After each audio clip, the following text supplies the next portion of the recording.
কুয়াশাচ্ছন্ন শীতের সকালের আমেজটা যেন খেজুরের রস আর পিঠে পুলি ছাড়া ঠিক জমেই না। ভোরবেলা সূর্য ওঠার আগে ঘুম থেকে উঠে ঠান্ডা এক গ্লাস খেজুরের রস খাওয়ার যেই মোমেন্টটা, এটা তো শীতকাল ছাড়া আর খুঁজেই পাওয়া যাবে না। আজকে আমাদের খেজুরের রস খেতে যাওয়ার এই মোমেন্টগুলো আপনাদের সাথে শেয়ার করব। আসসালামু আলাইকুম, আমি Poushi. Welcome to my nest. একদম ভোরে ফজরের আজানের পরপরই আমরা বেরিয়ে পড়ি খেজুরের রস খেতে। আর সারাদিনব্যাপী চলবে আমাদের পিকনিক। রিলস শেয়ার করার পর অনেকেই জিজ্ঞেস করেছেন জায়গাটা কোথায়, কোথায় গিয়েছি আমরা।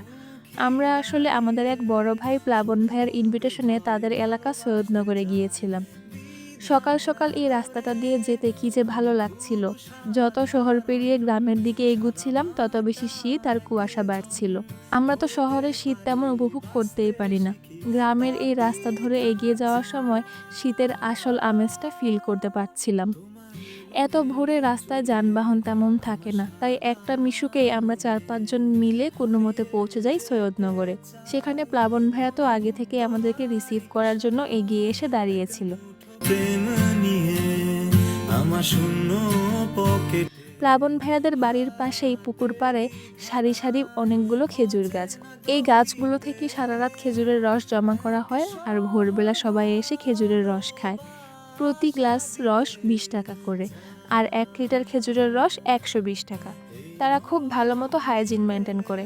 রাতে কলাবাদুর বা অন্য কোনো পাখি যেন খেজুরের রসে মুখ দিতে না পারে, এর জন্য তারা রসের বোতলগুলো ভালো মতো ঢেকে রাখে।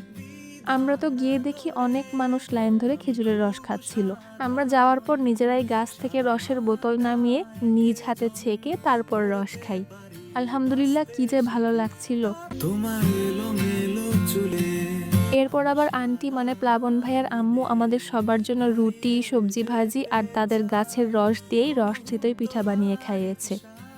আর প্লাবন ভাইয়া তাদের বাজারের স্পেশাল ভাপা পিঠা এনেছিল। সবাই মিলে আমরা বেশ এনজয় করতে করতেই সকালের নাস্তাটা করি। এই নরম বিকেলে মুখোমুখি দাঁড়িয়ে শুধু বলতে ভয় ভালোবাসতে চাই বিধার আদরে। আমি খুব সাধারণ, সাদা মাটা একজন করতে পারি।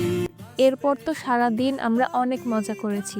পুকুর থেকে মাছ ধরেছি, সেই মাছই আবার ভাজা করেছি। এক মুঠো প্রেম নিয়ে আর সাথে খিচুড়ি, বেগুন ভাজা, ডিম ভাজা, মুরগির মাংস রান্না করে সবাই মিলে জুলাভাতি খেলেছি। পরবর্তী ভিডিওতে সবকিছু শেয়ার করব। অবশ্যই পেজটিতে ফলো দিয়ে সাথে থাকুন। আজ তবে বিদায় নিচ্ছি। ভালো থাকবেন সবাই। আল্লাহ হাফেজ।